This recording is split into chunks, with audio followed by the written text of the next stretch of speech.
সদস্য জনাব জয়নুল আবেদিন ফারুক, আপনার সময় 8 মিনিট। ইয়েস, চিফ হুইপ সাহেব আমাকে পাঠিয়েছেন চিরকুট।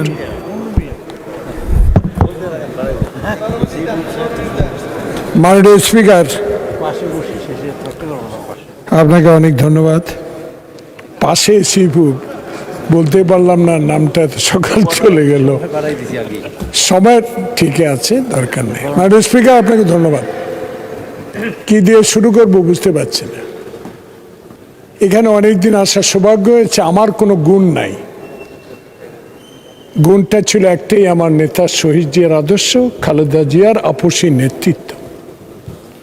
আর এবার 2025 সালের 26 সালের ফেব্রুয়ারি নির্বাচন, সে নির্বাচনে যিনি আমাদেরকে সাহস জুগিয়েছেন দেশের বাইরে থেকে, সে সাহসের এবং বাংলাদেশের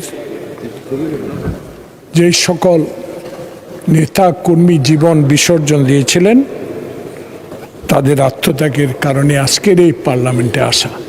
প্রথমেই এই সংসদকে ধন্যবাদ জানাই যে আজকে প্রায় 68 বা 69 দিন হবে এই সরকার উন্মুক্ত আকাশের নিচে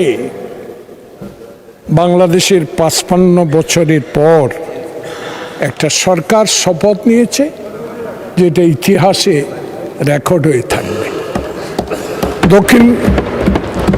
আজকে আমরা দক্ষিণ প্লাজা মাননীয় সংসদ সদস্য এবং বিশিষ্ট ব্যক্তিবর্গদের জানাজা অনুষ্ঠানে আমরা অংশ নিই, কিন্তু এবার একটা ইতিহাস সৃষ্টি হলো। সেই ইতিহাস বাংলাদেশ বিশ্বব্যাপী দেখেছে যে আমরা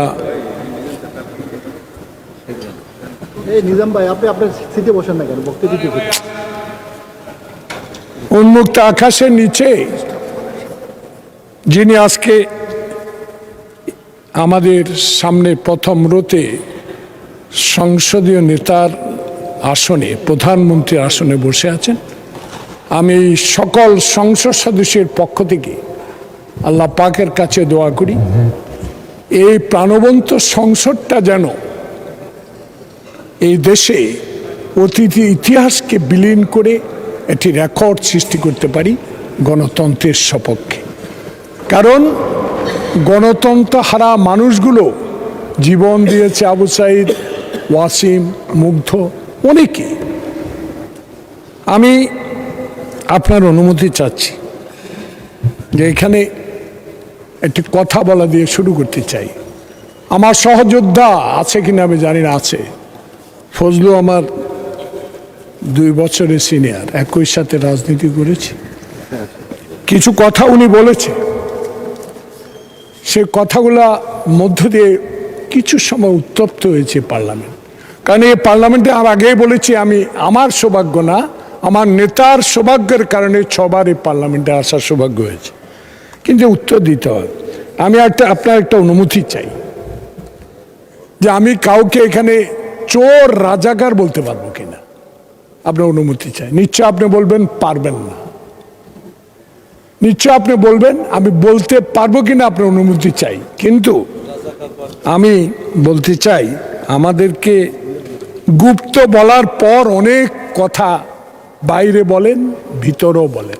তা আমি বলবো গুপ্তর স্বৈরাচার আর গুপ্তের বাবা হইল রাজাকার। কারণ আমি মনে পড়ে 1971 সালে যার গলার আওয়াজে ইকবাল হল থেকে আমরা যুদ্ধে ঝাঁপিয়ে পড়েছিলাম, মনিলক সত্যি মনে নাই, ফজলু ভাই আছে, সে আওয়াজটা ছিল শহীদ প্রেসিডেন্ট জিয়াউর রহমানের। সেই প্রেসিডেন্ট শহীদ জিয়াউর রহমানের আওয়াজেই দেশ, তখন কিন্তু বিএনপি ছিল না। কিন্তু আজকে এই চেয়ারে বসে, এখন হ্যাপি বার্থডে নাহিদ, ওই চেয়ারে বসে আছেন, এখানে বসে উত্তর দেওয়ার আমাদের সৌভাগ্য।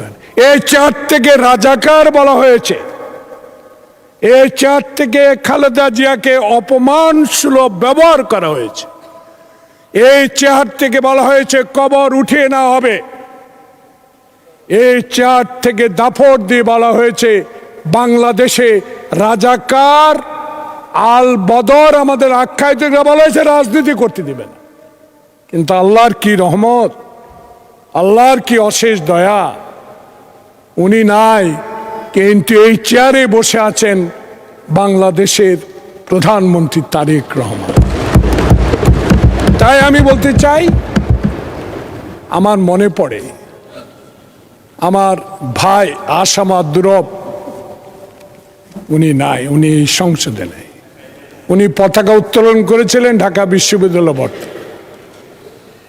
কুদ্দুস নাই, শাহজাহান সিরাজ নাই, অনেকে এখানে আছেন মুক্তিযুদ্ধ নিয়ে কটাক্ষ করে কথা বলেন।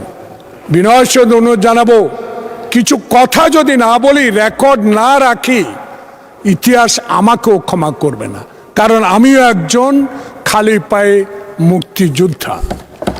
তাই আমি মনে করি, মনে পড়ে 1971 সালে যখন 70 নির্বাচনে মাওলানা আব্দুল হামিদ খান বাসানি বলেছিল যে শেখ মুজিবুর রহমান 70 সালের এলোপো দিনে নির্বাচনে গিয়ে কোনো লাভ হবে না। ইস্ট পাকিস্তানে আপনি এলোপো দিনে হয়তো সংখ্যাগরিষ্ঠতা পাবেন, কিন্তু ওয়েস্ট পাকিস্তান, পশ্চিম পাকিস্তান আপনাকে কোনোদিনও ক্ষমতা দিবে না। কিন্তু শেখ মুজিব সেদিন শুনেন নাই, দেশের স্বার্থে হয়তো নির্বাচন করেছিলেন, কিন্তু দুঃখের বিষয় সেদিন 71 আসতো না, জিয়াউর রহমান রিভোল্টও করতো না, যদি ক্ষমতার লোভে সেদিন শেখ মুজিব টিক্কা খান ইয়াইয়ের সাথে আলোচনায় না বসতেন। সেদিন যদি সরাসরি বলে দিতেন বাংলাদেশের স্বাধীনতা চাই, ঘুরে ফিরে কথা বলার কোনো প্রয়োজন ছিল না। তাই আজকে আমি মনে করি দিতে চাই আমাদের বন্ধুবর জামাতে ইসলামের যারা আজকে এখানে আছেন, ঐক্য জোটে 11, ওরা 11 জন একটা ছবির কথা মনে পড়ে। আমি আজকে ওরা 11 জন সেই মুক্তিযুদ্ধের ছবির কথা আমার মনে পড়ে মাননীয় স্পিকার। এই জন্য ওরা আজকে 11 জন, 11 দল। পার্থ বলেছে, অনেক কথা বলেছে, বুক ভরে গেছে, আমার বুকটা আরো ভরে যায় যখন আমি তাকাই আমার এই সহচরদের যারা তরুণ আজকে এখানে এসেছেন। আমার বুকটা ভরে যায় যখন পার্লামেন্টে আসি, কারণ এরাই আন্দোলন সংগ্রাম করে বাংলাদেশের 36 জুলাইকে সার্থক করে তুলেছে। যেই নেতার নির্দেশে সেই নেতা হলো তারেক রহমান। আজকে তাই সেদিন মনে পড়ে ভাইরা, আজকে যখন 71 বলি গায়ে জ্বালা দেয় কেন বলেন নাই? টিক্কা খানের সাথে বসে চোখ আর কান খুলে রেখেন। কাকে বলেছিলেন? কারা বলেছেন? নাম আমি বলতে চাই না। তারাই বলেছেন যারা স্বাধীনতার 2 দিন আগে বাংলা। জি মাননীয় সদস্য, আর 5 মিনিট বাড়ানো হলো, 5 মিনিটের মধ্যে শেষ করবেন দয়া করে। শেষ করে দেব। তাই আজকে স্বাধীনতার 2 দিন আগে বুদ্ধি শূন্য করতে চেয়েছিলেন কারা? আজকে যদি বলি আপনারা রাগ করেন কেন? রাগ করেন। 71 আমার মাথার মনে, 71 আমাদের স্বাধীনতা, এর আগে মাথায় রাখবো, কিন্তু জুলাই আগস্টের সনদ পাশ করা অক্ষরে অক্ষরে বিএনপি পালন করবে। তাই আমাদেরকে এসব বলে কোনো লাভ হবে না, কারণ আমরা শহীদ জিয়ার আদর্শের সৈনিক ছিলাম। আমাদের মাথা, আমার মনে পড়ে নাইট যেখানে বসা, সেদিন যখন এই শেখ হাসিনার ছেলে জয়ের বিরুদ্ধে বিএনপির ব্যবসা নিয়ে কথা বলেছিলাম, পার্থ সাক্ষী আছে, নিজান সাক্ষী আছে। সেদিন 64 জেলায় 64টা মামলা দিয়েছিল জয়ের বিরুদ্ধে, বিএনপির ব্যবসা যখন তার বিরুদ্ধে কথা বলেছিলাম। এই লক্ষ লক্ষ মামলার আসামি আজকে ছাত্র দল, যুব দলের অনেক তরুণ মাননীয় স্পিকার এখানে এমপি হয়েছে। জয়ের বিরুদ্ধে কথা বলাতে আমাদের বিরুদ্ধে। তাই আজকে আপনারা যখনই বলেন কোথায় ছিলেন, কে লং ড্রাইভে গিয়েছিল, কারা 96 সালে এই হাসিনাকে চেয়ারে বসাবার সহযোগিতা করেছিল, মনে পড়ে? আপনাদের মনে করা উচিত, আপনাদের মনে করা উচিত 86 সালে কারা, এইসব কথা আমাদের মনে পড়ে। মনে পড়ে না বেগম খালেদা জিয়া বলেছে বাংলাদেশে এই এরশাদের বিরুদ্ধে কোনোদিনও নির্বাচনে যাব না, এরশাদের আমলে কোনো নির্বাচনে আমি যাব না। কিন্তু এই সংসদে বলেছিলেন যে আজকে শেখ হাসিনা তার পরের দিনে এরশাদের আমলেই নির্বাচনে গিয়েছে, এরাও গিয়েছে। তাই আজকে আপনারা বক্তব্য দিলে বলেন আপনাদের বিরুদ্ধে কথা, আপনাদের বিরুদ্ধে যেতে চাই না, কিন্তু কথাগুলো রেকর্ড করতে চাই। আপনারা যা করেছেন এই আমলে কিন্তু আর হাইকোর্টের সামনে ময়লা পড়বে না, হাইকোর্টের এজলাসে আর লাথি মারা হবে না। এই সরকারের আমলে বাংলাদেশে আর কোনো অবৈধ কাজ হবে না। গণতন্ত্রের জন্য লড়াই করে আমরা যারা এখানে এসেছি সেই গণতন্ত্রকে আমরা রক্ষা করব একটি কারণে, যে বাংলাদেশে স্বৈরাচার বিরোধী আন্দোলনে যে শিক্ষা আমরা গ্রহণ করেছি, যেভাবে আমাদেরকে অপমান অত্যাচার লাঞ্ছিত করেছে, ইলিয়াস আলীর লাশটা পর্যন্ত যারা ফেরত দেয় নাই, তাদের পক্ষে যারা কথা বলেছে, ৭১ যারা আমাদের স্বাধীনতার বিরুদ্ধে কথা বলেছে, তাদের সাথে ঐক্য নাই, তাদের বিরুদ্ধে কথা বলেই যাব, থাকি আর না থাকি। কিন্তু আপনারা আমাদেরকে বিভ্রান্ত করেন না যে এই জুলাই সনদকে নিয়ে যেন আমাদের সাথে আর দ্বিমত পোষণ করেন না। আমরা জুলাই সনদের অক্ষরে অক্ষরে আমরা ইনশাল্লাহ এই সংসদে জুলাই সনদ পাশ করে নেব। দয়া করে আর ভুল না করাটাই ভালো।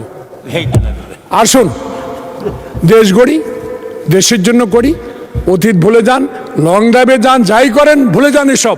আসুন তারেক রহমানের সাথে ঐক্যবদ্ধভাবে দেশ গড়ার কাজে এগিয়ে যাই। সবাইকে ধন্যবাদ। আসসালামু আলাইকুম।